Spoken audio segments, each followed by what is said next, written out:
Materi Bahasa Indonesia kelas 6, tema 2, Persatuan dalam Perbedaan. Bismillahirrahmanirrahim. Assalamualaikum warahmatullahi wabarakatuh. Bagaimana kabar Ananda semua? Bunda harap kalian semuanya dalam keadaan yang baik-baik saja dan siap untuk mempelajari materi dari Bunda. Nah, siapkan dulu modul, buku tema 2, serta alat tulis sebelum menyimak lebih lanjut penjelasan dari Bunda ya. Dan bagi kalian yang belum berdoa, silakan dijeda dulu videonya. Silakan berdoa supaya ilmu yang kalian dapatkan dari sini bisa bermanfaat dan berkah. Dan kalian juga dimudahkan untuk memahami apa yang Bunda sampaikan. Ya, kita awali bersama-sama materi ini dengan membaca basmalah. Bismillahirrahmanirrahim. Yang akan kita pelajari kali ini adalah yang pertama, menggali informasi penting teks sejarah. Menggunakan kata tanya apa, di mana, kapan, siapa, mengapa, dan bagaimana. Kebetulan sekali ini momennya pas dengan bulan Agustus ya. Jadi kita harus semangat mempelajari bagaimana sejarah bangsa Indonesia. Nah, kita nanti juga akan belajar mengenai fungsi kata tanya, membuat peta pikiran dengan bantuan kata tanya, serta memperkirakan atau mengidentifikasi penggunaan kalimat tanya. Selain itu, kita juga akan latihan untuk memaparkan informasi. Setelah tadi kita membaca, kita juga harus bisa untuk memaparkan informasi penting dari teks sejarah, baik secara lisan, tertulis, visual, dengan memperhatikan penggunaan kosakata baku dan kalimat efektif. Ya, kita akan menyusun informasi dari peta pikiran menggunakan bahasa sendiri, belajar apa itu kalimat efektif, serta memahami lebih lanjut mengenai kata baku. Langsung kita masuk ke materinya. Kita akan belajar mengenai kata tanya dan fungsinya. Sejak kelas 4, Ananda semuanya sudah belajar mengenai kata tanya. Ini Bunda akan ulang lagi ya penjelasannya. Coba disimak. Kata tanya apa? Menanyakan hal atau peristiwa yang terjadi. Hal atau peristiwa yang terjadi ya.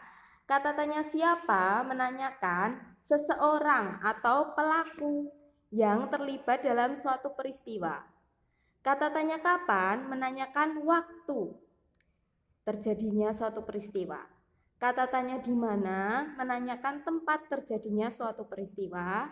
Kata tanya mengapa? Menanyakan penyebab terjadinya suatu peristiwa. Dan kata tanya bagaimana? Menanyakan cara atau proses terjadinya suatu peristiwa. Silakan diamati lagi dari kata tanya apa sampai kata tanya bagaimana.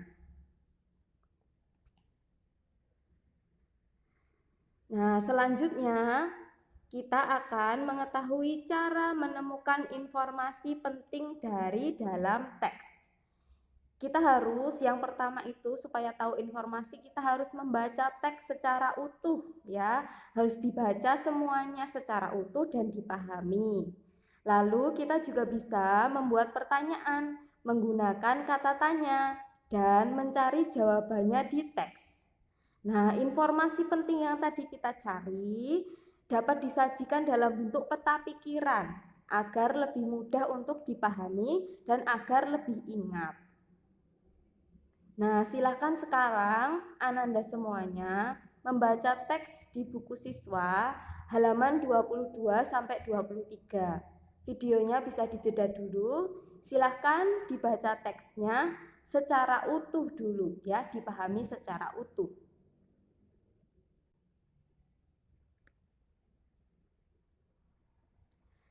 Nah, setelah tadi kalian membaca teksnya, ini Bunda akan paparkan bagaimana cara menyajikan informasi penting melalui peta pikiran.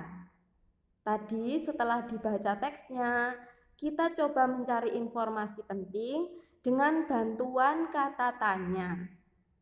Teksnya tadi judulnya adalah Proklamasi Kemerdekaan Indonesia. Setelah kalian baca semuanya, kita coba gali dengan lebih lanjut. Kita pakai kata tanya apa? Apakah yang dimaksud dengan proklamasi kemerdekaan Indonesia?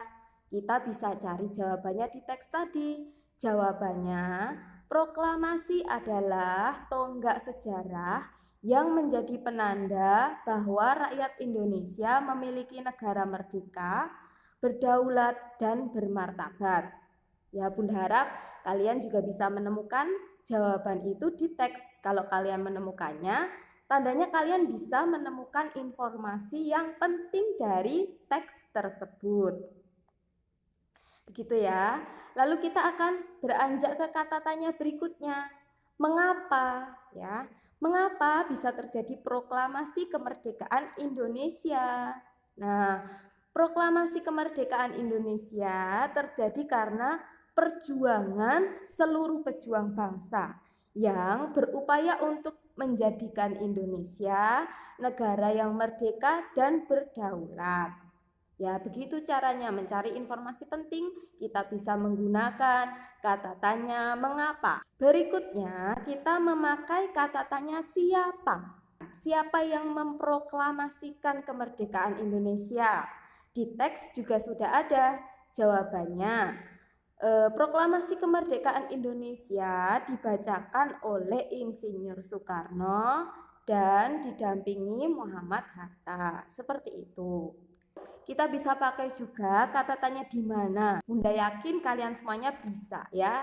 Di mana? Jadi di manakah terjadinya proklamasi kemerdekaan Indonesia? Jawabannya adalah proklamasi kemerdekaan Indonesia dibacakan di Jalan Pegangsaan Timur nomor 56 Jakarta. Itu di rumahnya Insinyur Soekarno. Lalu kita juga pakai kata tanya kapan. Kapan terjadinya proklamasi kemerdekaan Indonesia? Nah, jawabnya, proklamasi kemerdekaan Indonesia terjadi pada tanggal 17 Agustus 1945. Nah, itu jawabannya juga ada di dalam teks. Nah, kita akan cari yang menggunakan kata tanya bagaimana. Bagaimana terjadi proklamasi kemerdekaan Indonesia? Nah, ini jawabannya agak panjang. Kalian bisa tahu dari teksnya. Naskah proklamasi disusun di rumah Laksamana Tadasi Maeda oleh Bung Karno, Bung Hatta, Mr. Ahmad Subarjo. Lalu naskah itu diketik oleh Sayuti Melik. Nah, atas usulan Soekarni, Bung Karno dan Bung Hatta yang menandatangani teks tersebut atas nama bangsa Indonesia. Sangsaka merah putih yang dijahit oleh Ibu Fatmawati akhirnya dikibarkan pada upacara proklamasi kemerdekaan Indonesia. Begitu. Silahkan teman-teman cermati lagi peta pikirannya. Jadi nanti ketika ada teks, kalian diminta membuat peta pikiran, tidak merasa kesulitan ya, karena sudah ada bantuan dari kata tanya yang ada 6 kata tanya tadi untuk membantu kita mencari informasi penting. Begitu. Nah, kita lanjut. Besok ketika ada soal, itu akan ada mengenali atau mengidentifikasi pertanyaan dari informasi penting. Misalnya, ini ada informasi penting. Peristiwa proklamasi kemerdekaan Indonesia terjadi pada tanggal 17 Agustus 1945. Nah, informasi tersebut berupa waktu. Kata tanya yang tepat adalah kapan. Nah, kita bisa mengenali, oh dari informasi penting itu pertanyaannya menggunakan kata tanya kapan. Kalimat tanyanya, kapan terjadinya peristiwa proklamasi kemerdekaan Indonesia? Jawabannya sudah cocok. Peristiwa proklamasi kemerdekaan Indonesia terjadi pada tanggal 17 Agustus 1945. Untuk kata tanya yang lain, Bunda yakin kalian juga pasti bisa ya, karena tadi sudah ada penjelasannya. Kalau informasinya berupa pelaku atau orang, kalau informasinya berupa tempat, kata tanyanya kalian bisa memahami satu demi satu gitu. Setelah tadi kalian membuat peta pikiran, informasi penting itu bisa disusun dengan menggunakan bahasa kalian sendiri. Contohnya seperti ini. Proklamasi adalah tonggak sejarah bagi bangsa Indonesia sebagai penanda bahwa rakyat Indonesia memiliki negara merdeka, berdaulat, dan bermartabat. Proklamasi kemerdekaan Indonesia terwujud berkat perjuangan seluruh pejuang bangsa, menjadikan Indonesia negara merdeka dan berdaulat. Itu tadi kita gabungkan dari informasi yang didapat dari kata tanya apa dan mengapa, kita jadikan satu. Kemudian berikutnya, banyak pejuang memiliki peran penting dalam proklamasi kemerdekaan. Naskah proklamasi disusun di rumah Laksamana Tadasimaeda oleh Bung Karno, Bung Hatta, Mr. Ahmad Subarjo. Kemudian naskah itu diketik oleh Sayuti Melik. Atas usulan Sukarni, Bung Karno dan Bung Hatta menandatanganinya atas nama bangsa Indonesia. Itu tadi kita paparkan dari kata tanya bagaimana. Yang terakhir ini kapan, di mana, dan bagaimananya kita gabung. Jadi tidak harus urut, kita susun saja agar enak dibaca menggunakan bahasanya sendiri. Ya, lanjutnya proklamasi kemerdekaan Indonesia terlaksana pada tanggal 17 Agustus 1945 di Jalan Pegangsaan Timur nomor 56, Jakarta. Insinyur Soekarno didampingi Muhammad Hatta membacakan naskah proklamasi. Sang saka merah putih yang dijahit oleh Fatmawati dikibarkan pada upacara proklamasi kemerdekaan Indonesia. Jadi yang dari jawaban peta pikiran tadi kita susun saja menggunakan kalimat sendiri. Begitu cara menyusun informasi, ya. Tulisan baru yang dikembangkan dari peta pikiran tersebut hendaknya menggunakan kalimat efektif. Kita akan belajar bagaimana kita bisa membuat kalimat efektif. Kita pahami dulu, kalimat efektif adalah kalimat yang mengandung gagasan pembicara atau penulis yang terdiri atas kata-kata yang mempunyai unsur SPOK. SPOK sudah tahu ya, subjek, predikat, objek, dan keterangan. Ciri-ciri kalimat efektif. Yang pertama, memiliki unsur penting atau pokok. Minimal paling sedikit itu ada unsur subjek dan predikatnya. Yang kedua, menggunakan struktur bahasa yang tepat. Susunannya berarti harus tepat, ya. Yang ketiga, memenuhi kaidah ejaan yang berlaku. Yang keempat, menggunakan pilihan kata atau diksi yang tepat sesuai kebutuhan. Ini adalah contohnya. Perhatikan yang atas sendiri. Adik menangis. Itu sudah termasuk kalimat efektif ya, karena minimal ada dua. Ada subjek dan ada predikat. Dan itu strukturnya juga sudah tepat. Bukan menangis adik, tapi adik menangis. Strukturnya sudah tepat. Ejaannya juga sudah tepat. A yang huruf besar itu dipakai di awal kalimat. Seperti itu. Dan menggunakan pilihan kata yang tepat juga ya. Yang kedua contohnya adalah seluruh bangsa Indonesia mempertahankan kemerdekaan. Seluruh bangsa Indonesia itu subjek, mempertahankan itu predikat, dan kemerdekaan itu objek. Ini juga sudah memenuhi unsur-unsurnya, malah ada tambahan objeknya. Dan penggunaan katanya juga sudah tepat, strukturnya juga sudah tepat, ejaannya juga sudah tepat, Indonesianya I-nya besar. Nah, yang ketiga contohnya Insinyur Soekarno dan Dr. Andes Muhammad Hatta memproklamasikan kemerdekaan Indonesia di Jakarta. Itu sudah ada SPOK. Subjeknya adalah Insinyur Soekarno dan Muhammad Hatta. Predikatnya adalah memproklamasikan kemerdekaan Indonesia itu objek, di Jakarta itu keterangan tempat. Ejaannya juga sudah tepat, menggunakan huruf besar dengan tepat. Nah, di sini yang harus diperhatikan adalah mengenai kata baku. Salah satu ciri kalimat efektif adalah menggunakan ejaan yang benar.